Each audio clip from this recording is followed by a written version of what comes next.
Hi, thank you for joining me again. Today, I'd like to talk about being called out. Being called out, or you can say the chosen one.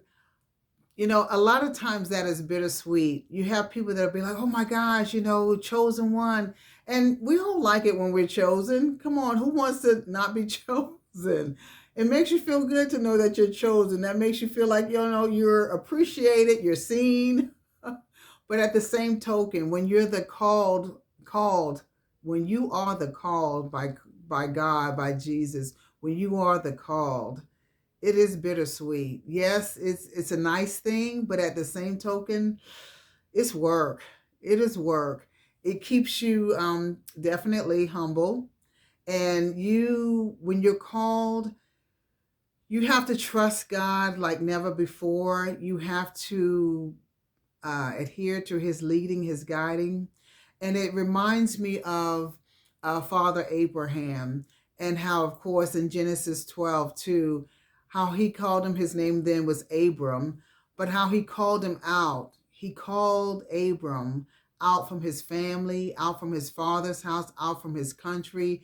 Can you imagine? And not only did he do that, he called him at a ripe age of 75 years. So for anyone who wants to sit back and say, for women, for example, your biological clock is ticking.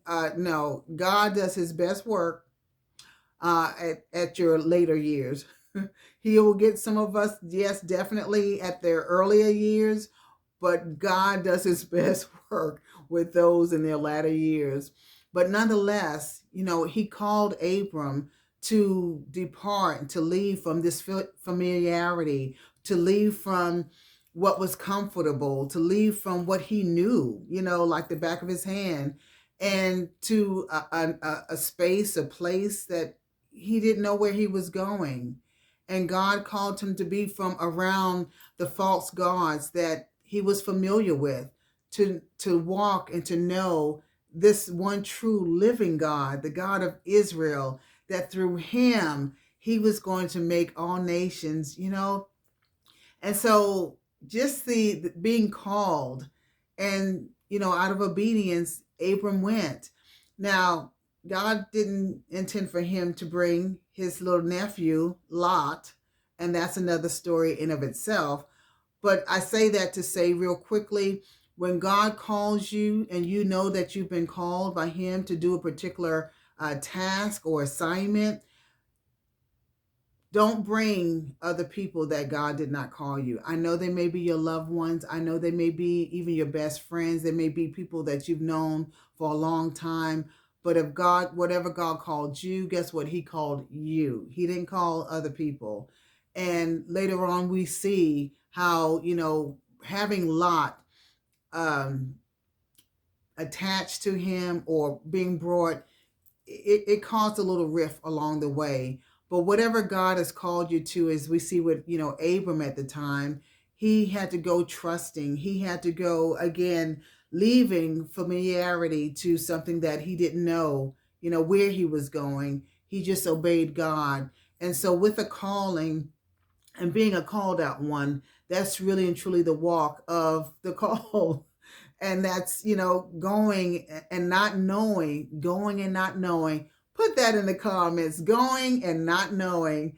But you're going and you're not knowing where God is leading you, where he's taking you. Yes, he may have given you that vision. He may have told you specifically, what he wants you to do, but he never tells you how he's going to put a twist and a turn here and there. You just see, oh wow, somehow you're going to be on a stage. Somehow you're going to be presenting something. Somehow you see yourself at a book signing. Somehow you see yourself, opening up your own boutique. Whatever the case may be, you're joining and signing up with this, professional sports team. Whatever it may be, you see yourself, doing it.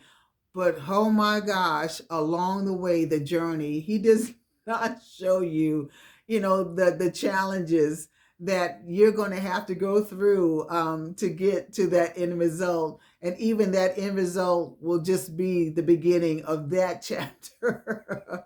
But nonetheless, to know that when you're called, you are, again, you're trusting God. I mean, that's all you have.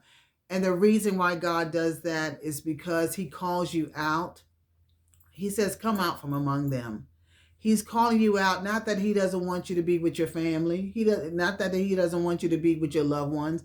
Absolutely, God, he created family, but he calls you out because he specifically has a task, a calling, an assignment that he wants you, and only you can do it. 1,000,001 people are probably doing the same thing, but guess what? There's still room for you. There's still room for you to fulfill your calling, to fulfill your assignment that he has for you. But he calls you out so that you're away from the distractions. You're away from other people's ideas and ideologies that they can still kind of have an input. God doesn't want that, because let's be honest, a lot